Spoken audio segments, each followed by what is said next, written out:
กองประชุมสรุปถอดถอนบทเรียนเวียกงานพาธิการทั่วกองทัพประจำปี 2025 ทิศทางแผนการประจำปี 2026 และแผนยุทธศาสตร์หับประกันพาธิการทั่วกองทัพ5 ปี 2026-2030 ได้จัดขึ้นในวันที่ 24 กุมภาพันธ์ 2026 นี้ โดยการเป็นประธานของสหายพลตรีจันดีสุริวงศ์ศักดิ์กรรมการคณะประจำภาคกระทรวงป้องกันประเทศหัวหน้ากรมใหญ่พาธิการกองทัพมีคณะนำ4กรมใหญ่ห้องว่าการกระทรวงป้องกันประเทศแขกถึกเชิญจากกรมใหญ่พาธิการป้องกันความสงบคณะนำ8กรมน้อย3ห้องการกรมกองกำลังหลวงกำลังท้องถิ่นและพนักงานที่เกี่ยวข้องเข้าร่วมสหายพลตรีจันดีสุริวงศ์ศักดิ์ได้กล่าวว่า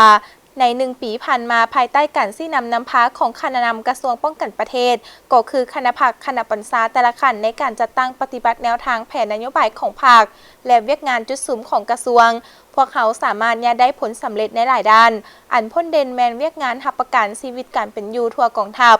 ถึงว่าสภาพเศรษฐกิจการเงินของชาติได้รับผลกระทบอย่างหนักหน่วงโดยเฉพาะปัญหาภัยเงินเฟ้อสินค้าราคาแพงค่าคงชีพสูงการตอบสนองงบประมาณมีความจำกัดแต่ด้วยความเอาใจใส่ของคณะผักคณะปัญษาแต่ละขั้นกรมกองท้องถิ่นได้เอาใจใส่ชี้นำจัดตั้งปฏิบัติเวียกงานหับประกันชีวิตการเป็นอยู่ด้วยการผลิตกสิกรรมปลูกพืชเป็นสินค้าและการบริการหารายได้เพื่อตอบสนองแก้ไขชีวิตการเป็นอยู่และปรับปรุงก่อสร้างกรมกองตามความสามารถพร้อมนั้นก็ได้ผลิตเป็นเสบียงอาหารเพิ่มใส่คาบข้าวเฮ็ดให้อ้ายน้องได้กินข้าว3 คาบเป็นปกติหับประกันธาตุแคลอรี่และหับประกันสุขภาพให้แข็งแรงได้98 ส่วนห้อยขึ้นไปเวียกงานหับประกันพาธิการให้แก่การเคลื่อนไหวอบรมหัดแอบช่วยเหลือกอบกู้ภัยพิบัติทางธรรมชาติหับประกันเวียกงานจำเป็นฮีบด่วนและอื่นๆพื้นฐานแมนสามารถหับประกันเฮ็ดสำเร็จหน้าที่อบรมหัดแอบกอบกู้ภัยพิบัติฝ่ายเดียวและ3ฝ่ายลาวเวียดนามกัมพูชีการซ่อมภพห่วมลาวรัสเซียลาโรส